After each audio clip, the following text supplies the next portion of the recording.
Next, iron 3 oxide can be reduced to iron metal using carbon monoxide at a temperature of 1000 degrees Celsius. Equation given है Fe2O3 solid plus 3CO gas gives 2Fe solid plus 3CO2 gas. Delta H इसका negative 43.6 kilo joule पर मोल है. चलो let's try to predict कि इसमें entropy change जो है positive होना चाहिए नेगेटिव होना चाहिए. रिएक्टेंट साइड पे एक सॉलिड तीन गैसेस हैं, प्रोडक्ट साइड पे दो सॉलिड तीन गैसेस हैं. तो तीन गैस तो सेम रहा, एक सॉलिड दो सॉलिड में हो गया. नंबर ऑफ मोल्स बढ़ गए जिससे एंट्रोपी इंक्रीज होना चाहिए, लेकिन नंबर ऑफ स्टेट चेंज भी जो है वो solid number of moles of solid बढ़ गए. तो इसकी सिचुएशन थोड़ी सी प्रिडिक्शन के लिए मुश्किल है कि नेगेटिव होगा कि पॉजिटिव होगा, क्योंकि नंबर ऑफ मोल्स के इंक्रीज होने से एंट्रोपी शुड इंक्रीज, लेकिन जो नंबर ऑफ मोल्स बढ़े हैं वो सॉलिड का बढ़ा है. तो सॉलिड स्टेट जो है उसकी वजह से एंट्रोपी कम होती है. तो या तो अगर इसमें एंट्रोपी चेंज होगा बहुत थोड़ा सा होगा, स्लाइड एंट्रोपी चेंज. अब इन्होंने आगे लिखा हुआ है कि कैलकुलेट द एंट्रोपी चेंज, तो हमें कैलकुलेट करना है. तो वो बात की बात है, पहले क्या पूछा है, what is the what is meant by the term entropy. Entropy is a measure of the disorder of a system और इसके यूनिट्स होते हैं जूल्स पर केल्विन पर मोल.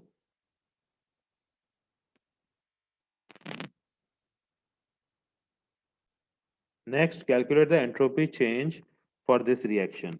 अब प्रोडक्ट्स माइनस रिएक्टेंट्स होते हैं. प्रोडक्ट्स क्या हैं, 2 moles of Fe, so 2 into 27 plus 3CO2, 3 into 214, ये माइनस रिएक्टेंट्स हैं Fe2O3 90 प्लस और 3 moles of CO 198 into 3.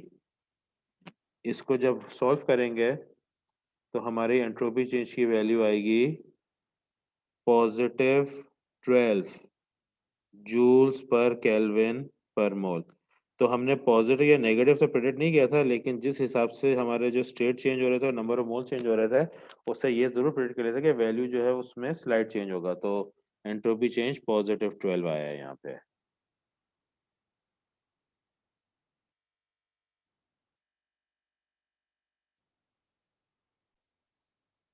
Calculate standard Gibbs free energy change for this reaction at 25 degree Celsius.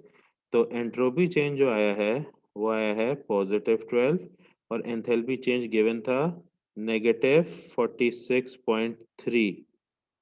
ये values हमें इन्होंने दी हुई थी हमारे इक्वेशन के साथ डेल्टा एच नॉट की. और इन्होंने हमसे बोला है कि calculate the value of delta G not. तो डेल्टा जी नॉट जो है डेल्टा एच नॉट जो दिया हुआ है 43.6 है, 46.3 नहीं 43.6. अच्छा, डेल्टा जी नॉट जो निकालना है उसके लिए फॉर्मूला होगा delta G not equals delta H not minus T into delta S not. तो ये हो जाएगा डेल्टा एच नॉट जो कि नेगेटिव है.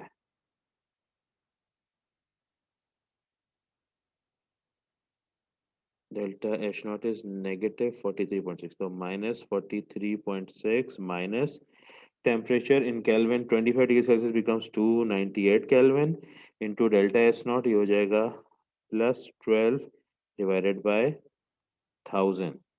And when we calculate this value comes to negative 47.2 kilojoules per mole. तो डेल्टा जी नॉट यहाँ लिख देंगे नेगेटिव 47.2, विच मीन्स ये रिएक्शन जो है रूम टेम्परेचर पे स्पॉन्टेनियस होगा. Suggest why a temperature of 1000 degrees Celsius is usually used for this reaction even though the reaction is spontaneous at 25 degrees Celsius. Explain your answer. अच्छा, ये reaction है iron oxide का reaction with carbon monoxide, जिससे iron metal और carbon dioxide बन रहा है. तो बेसिकली ये रस्ट रिमूवल है. तो रिएक्शन रूम टेम्परेचर पे तो हो रहा है, लेकिन हाई टेम्परेचर क्यों चाहिए, हाई टेम्परेचर इसलिए चाहिए ताकि रिएक्शन जो है उसका रेट तेज़ हो, और रिएक्शन इसका ये भी हो सकता है कि इसकी जो एक्टिवेशन एनर्जी की रिक्वायरमेंट है वो ज़्यादा है। ठीक है ना? कैसे लिखेंगे answer? It has a high activation energy, और दूसरा क्या लिखेंगे? As temperature increases, the rate of reaction also increases. Speed of reaction जो है, yes, rate of reaction जो है वो ज़्यादा हो जाएगा at a higher temperature. Next, the equation for the formation of magnesium oxide from its elements is shown. ठीक है? Use the equation and the data given in the table to calculate the delta G naught for the reaction. अब again delta H naught दिया हुआ है, delta S naught नहीं दिया हुआ है, लेकिन एंट्रोपीज ऑफ इंडिविजुअल कंपोनेंट्स दी हुई हैं। तो पहले डेल्टा एस नॉट निकालेंगे, तो delta S naught will be equal to product MgO है, तो 26.9 माइनस रिएक्टेंट्स क्या है, mg 32.7 प्लस हाफ इंटू 205, क्योंकि हाफ मोल्स ऑफ ऑक्सीजन है। तो ये हमारी जो है वो वैल्यू बन गई एंट्रोपी चेंज की, and when this is calculated we get a value of 108 negative 108.3 joules पर केल्विन पर मोल, नेगेटिव 108.3 जूल्स पर केल्विन पर मोल। ठीक है, तो हमारे पास अब जो है एंट्रोपी चेंज की वैल्यू आ गई है। अब हम लोग इसको यूज़ करेंगे डेल्टा जी निकालने में। तो delta G not equals delta H not minus T into delta S not, this will give us -602 minus 298, क्योंकि 25 degree Celsius 298 kelvin into -108.3 divided by 1000. This is calculated to be minus 570 kilojoules per mole. Delta G naught की value negative है, which means this reaction is feasible at room temperature.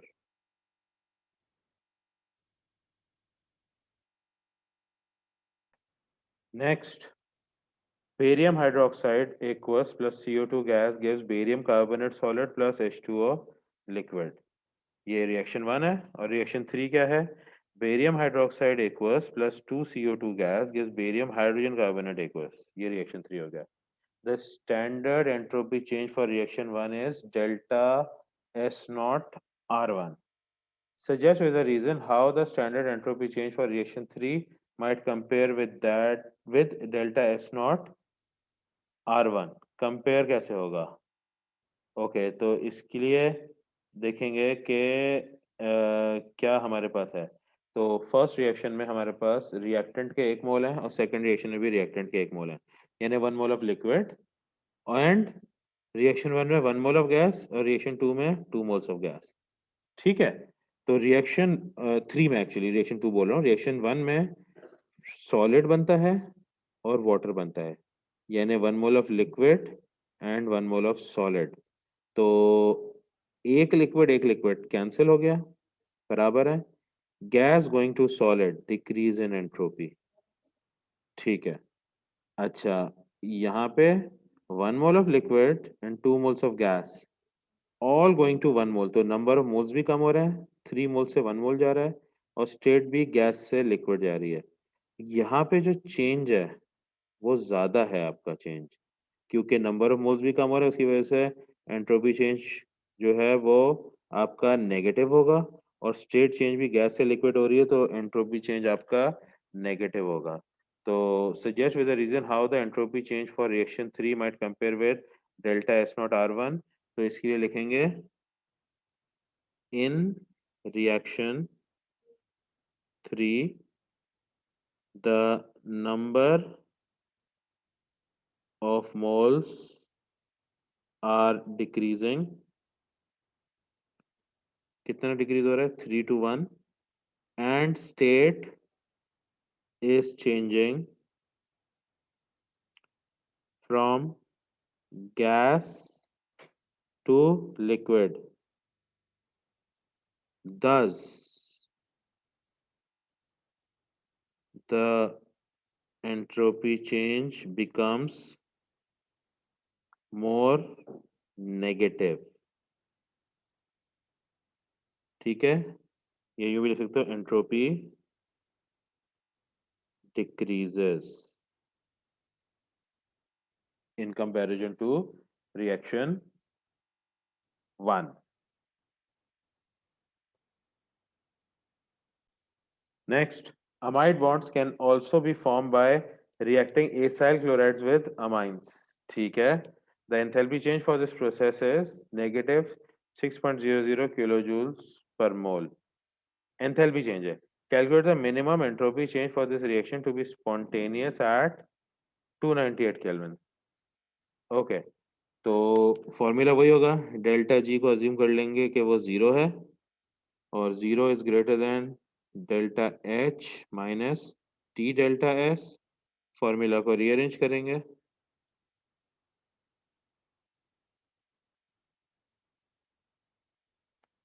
और formula rearrange होके हो जाएगा T delta S naught is greater than delta H not. T is greater than delta H not divided by delta S not. Formula derive कर लिया, अब values डालते हैं. T should be, अच्छा इन्होंने डेल्टा एस नॉट पूछा है तो डेल्टा एस नॉट इन 2000 करेंगे तो हमारी वैल्यू जो है वो जूल्स पर केल्विन पर मोल में आएगी. Is greater than delta H not divided by T. और delta H not divided by T क्या होगा? -6 डिवाइडेड बाय 298 केल्विन. -6.00 जो है वो एंथैल्पी चेंज है, तो -6 डिवाइडेड बाय 298 केल्विन. तो इससे जो हमारी वैल्यू आएगी -6 डिवाइड बाय 298, ये आएगी 0.0201. ओके, इस फॉर्मूला में एक जरा सा वो हो गया है चेंज. एक्चुअली यहाँ पे डेल्टा एस नॉट को डिवाइड बाय 1000 रखते हैं ना नीचे, तो जब इधर ले गए तो यहाँ पे भी delta S naught divide by 1000 ही है, मल्टीप्लाई बाय 1000 लिख दिया है. It's suppose to be delta S naught divide by 1000 should be equal to delta H naught divided by T. तो -6 divided by 298. इससे हमारी वैल्यू आ रही है डेल्टा S नॉट अपॉन 1000. अब ग्रेटर देन को मैं इक्वल टू में कन्वर्ट करूँ क्योंकि फाइनल साइन इक्वल टू है, इज इक्वल टू 0.0201. ये वैल्यू आ रही है. अब डेल्टा एस नॉट फाइनली निकालेंगे तो delta S naught will be equal to 0.0201 into 1000, तो ये बन जाएगा 20.1. तो हमारे पास जो डेल्टा एस नॉट की वैल्यू आ रही है इधर, वो आ रही है 20.1. और क्योंकि साइन नेगेटिव था तो ये सब नेगेटिव रहेगा, तो यहाँ पे भी साइन नेगेटिव. कौन सा नेगेटिव है? ये जो आपका डेल्टा एच नॉट वाला नेगेटिव था, ये यहाँ पे कैरी ओवर हुआ है. तो ओवरऑल जो एंट्रोपी चेंज हमने कैलकुलेट किया है वो delta S naught is equal to -20.1 joules पर केल्विन पर मोल हमने यहाँ पे निकाला है. Next, silicon tetrachloride can be prepared according to reaction 1. और रिएक्शन 1 क्या है? Silicon solid plus 2Cl2 gas gives SiCl4 liquid. Delta S naught is -225.7 joules पर केल्विन पर मोल. ठीक है. Standard entropy change of silicon is 18.7 and entropy change of silicon tetrachloride liquid is 239.0. Calculate the standard entropy change of chlorine. Show all your working. Okay. So delta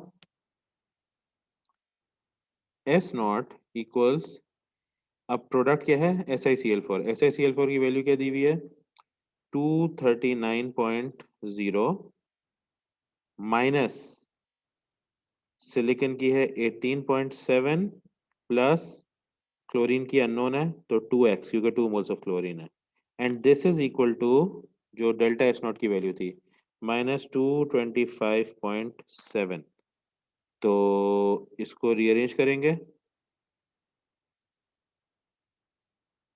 239 plus 225.7 equals 18.7 plus 2x. अब 18.7 को भी change कर देंगे और 2 को भी नीचे तो 239 plus 225.7 minus 18.7 divided by 2 is equal to x, which is the entropy for chlorine, and this is calculated to be positive 223 joules per Kelvin per mole.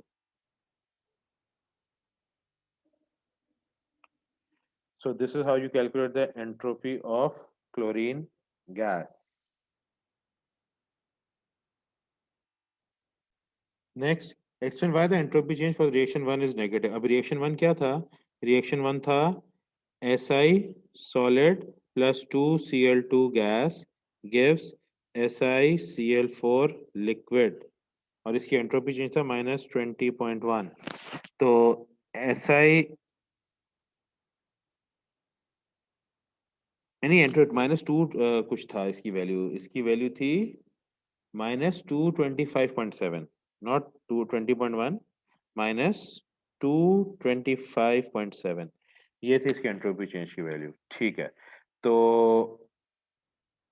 क्यों है नेगेटिव तो number of moles of reactant जो है एक solid और दो gas है 3 है और प्रोडक्ट में एक लिक्विड है तो इसमें दो चीजें हो रही हैं entropy change is negative due to decrease in number of moles of gases and change of state